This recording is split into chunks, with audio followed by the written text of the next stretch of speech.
Hello guys, welcome back to our channel.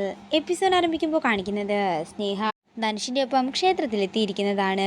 അങ്ങനെ ആദ്യം തന്നെ ഓഫീസിൽ ചെന്ന് അവർ വിവാഹം രജിസ്റ്റർ ചെയ്യുകയാണ്. നിയമപരമായി ഇപ്പോൾ നിങ്ങൾ ഭാര്യയും ഭർത്താവുമാണ്.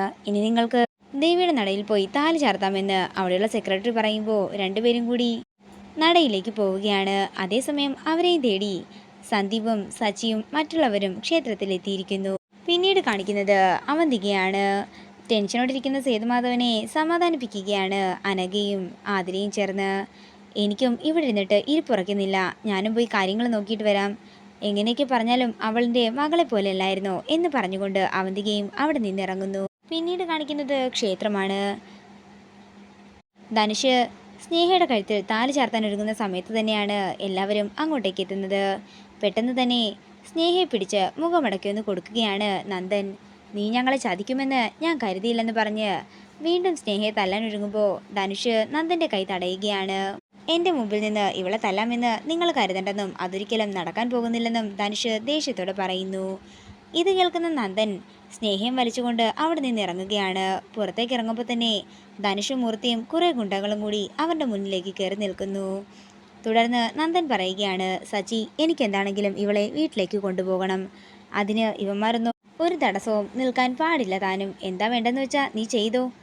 അതേസമയം തന്നെ അവന്തികയും അങ്ങോട്ടേക്ക് എത്തുകയാണ്.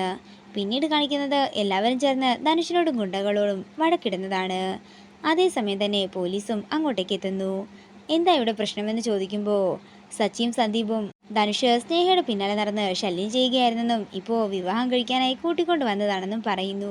ഇത് കേൾക്കുന്ന ധനുഷ് പറയുകയാണ്, അങ്ങനെയൊന്നുമല്ല സാർ, ഞങ്ങൾ തമ്മിൽ പ്രണയത്തിലായിരുന്നു, അതുകൊണ്ടാണ് വിവാഹം കഴിക്കാൻ തീരുമാനിച്ചത്. ഇത് കേൾക്കുന്ന സ്നേഹയും അതിനെ ശരിവെക്കുകയാണ്.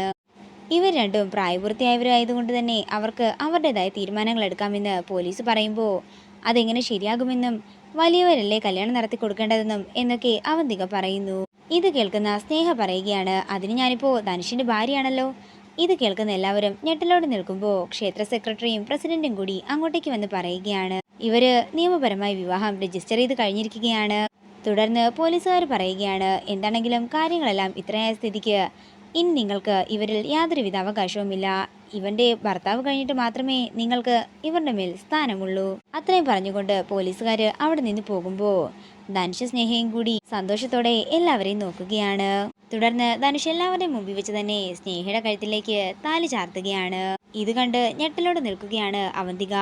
തുടർന്ന് സ്നേഹയും വിളിച്ചുകൊണ്ട് ധനുഷ് അവിടെ നിന്ന് പോകുന്നു. പിന്നീട് കാണിക്കുന്നത് നെല്ലിശ്ശേരിയാണ്. അർച്ചനയും മറ്റുള്ളവരെയും കാണാതെ ടെൻഷനോടെ അനഘ പുറത്തേക്ക് വരികയാണ്. അർച്ചനയുടെ ഫോണിലേക്ക് അനഘ വിളിക്കുന്നുണ്ടെങ്കിലും അർച്ചന കോൾ എടുക്കുന്നില്ല. അതേസമയം തന്നെ അവന്തിക അങ്ങോട്ടേക്ക് വരുന്നു. എന്താ ചേച്ചി, പോയിട്ട് സ്നേഹയെ കണ്ടോ എന്ന് ചോദിക്കുമ്പോൾ കണ്ടെന്ന് അവന്തിക പറയുന്നു. എന്താ അവളെ ഇങ്ങോട്ടേക്ക് കൂട്ടിക്കൊണ്ടു വരാഞ്ഞത്? അതിനവള് വിവാഹം കഴിഞ്ഞ് പോയില്ലേ, പിന്നെ എങ്ങനെയാ കൂട്ടിക്കൊണ്ടുവരുന്നതെന്ന് അവന്തിക ചോദിക്കുമ്പോൾ ഇത് കേട്ട് ഞെട്ടലോടെ നിൽക്കുകയാണ് അനഘ.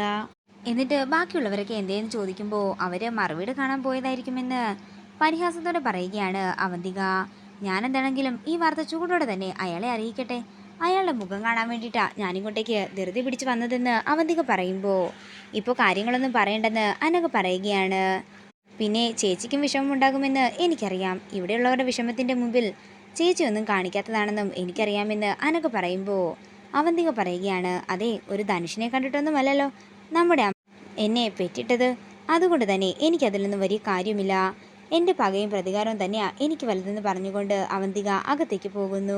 എന്തായി മോളെ, പോയിട്ട് എന്തായെന്ന് സേതുമാധവൻ ചോദിക്കുമ്പോൾ അവന്തിക പറയുകയാണ്, അത് പിന്നെ അച്ഛാ, ധനുഷിൻ്റെയും സ്നേഹയുടെയും വിവാഹം കഴിഞ്ഞു. ഇത് കേൾക്കുന്ന സേതുമാധവൻ ആകെ തകർന്ന് ഞെട്ടലോടെ നിൽക്കുന്നത് കാണിച്ചുകൊണ്ട് ഇന്നത്തെ എപ്പിസോഡ് ഇവിടെ തീരുകയാണ്. വീഡിയോ ഇഷ്ടമായെങ്കിൽ മറക്കാതെ ലൈക്ക് ചെയ്യുക, ഷെയർ ചെയ്യുക, കമൻറ്റ് ചെയ്യുക. കൂടുതൽ സീരിയൽ അപ്ഡേറ്റ്സിനായി മറക്കാതെ സബ്സ്ക്രൈബ് ചെയ്യുക.